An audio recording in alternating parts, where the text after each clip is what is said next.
work. Again, the 112 points by the Shockers tonight, the second most in Coach Marshall's tenure, to the 116 scored last year against Maryland Eastern Shore. Coach, how do you evaluate this one overall? The 19 turnovers, I know, probably doesn't sit too well with you, but obviously a lot of good things in stretches tonight as well. Yeah, we out-rebounded them by 36 points and 52-19 in the paint. So I thought our guys inside, not pleased with the turnovers. Points off turnovers was even. We got 10-3, the advantage in second chance points as well as our fast break. We doubled him up 14-7. Samaje Haynes-Jones looked like he was back home. He looked very comfortable, short of being knocked in the mouth and having the blood. It appeared to be like a City League game. He was at ease. He was getting to the rim. He's really, really explosive with that first step, and he took pretty good care of the ball. 5 assists, only 2 turnovers. Landry was 4 with 1 before he went out, but the other guys have got to handle the ball better. I mean, a lot of guys with negative assist to turnovers. I thought a big Asbjorn played well in his minutes, so we'll try to get him ready. But we've got a ton of big guys. Right now we're struggling a little bit with Brown now being out, I don't know how long, with guards. So we played 3 guards most of the game, and that CJ was nice to have him back, but he's obviously a little rusty with his fouls and whatnot, but he does have the athleticism and looked really good going to the basket. He's got to make better decisions, only 2 assists and 3 turnovers. Hate to ask, but what's the situation with Landry? Anything to be? Yeah, it was an ankle. It scared the heck out of us when he was down. You know, you're thinking, oh gosh, hopefully it's not his foot again. But I think it's just a mild ankle sprain, and we'll see. Same thing with Brown. We don't know right now. The X-ray showed nothing. He's going to get an MRI on Wednesday. He tweaked his knee just a little bit in practice on Sunday, and hopefully he'll be fine. But he precautionary on crutches yesterday, obviously not on crutches today. He feels much better, but we've got to make sure there's no damage there. Got the ball inside some against that zone defense and was able to score quite a few points inside. Daryl Willis, Rashard Kelly, and then to a little bit lesser degree, Rano Nerger, but I thought they did a good job of getting down there on the baseline, short corner, doing their swing step, getting some layups.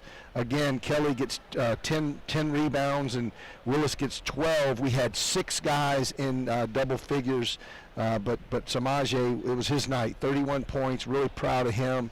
And he's just got to get more comfortable because obviously he's talented, he's quick, he's fast, he's fairly strong and athletic, and he can shoot the basketball. And never hunted a shot. Never hunts a shot, except in transition now. When he's got those numbers, you know he's going to that basket, and he's going to have to be a good finisher because he's going to get banged a little bit. The game against Baylor is going to be more length and athleticism, as we know, at the rim, so we're going to have to be smart when we go in there.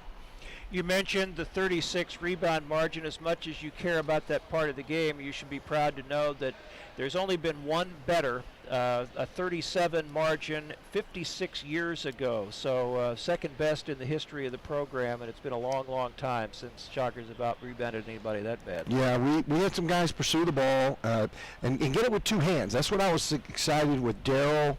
I was excited with Asbjorn. They were rebounding. It wasn't just one hand, it was 2.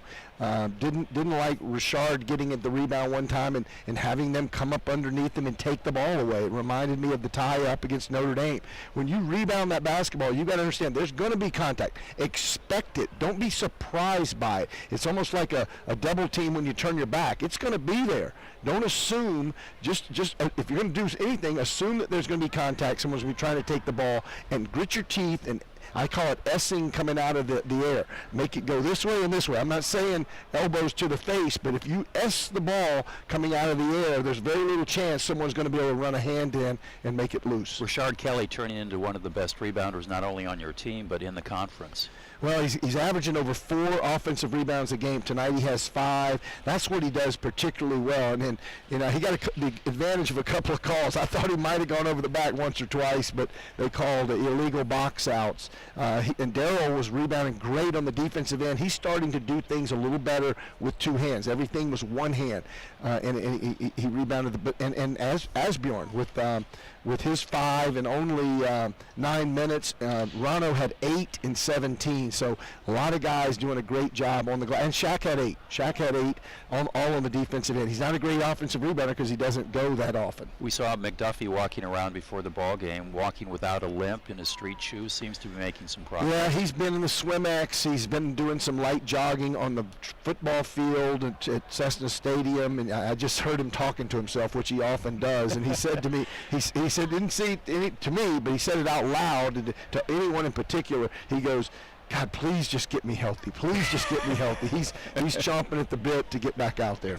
Obviously, a much more difficult test on Saturday, and as you talked about, more length and athletes and so forth. But was it good for your team just to see zone all night to do some more work on your? I think so. Offense? I think this is a game that was really good for what we need. It's all the pressing, all the trapping, you have to make basketball decisions, and you have to play the game, and then you have to effectively attack zone, which we saw for 40 minutes. Coach, thank you. We'll see you on Thanks. Saturday in Waco. Good luck. Thanks, Coach. Shocker.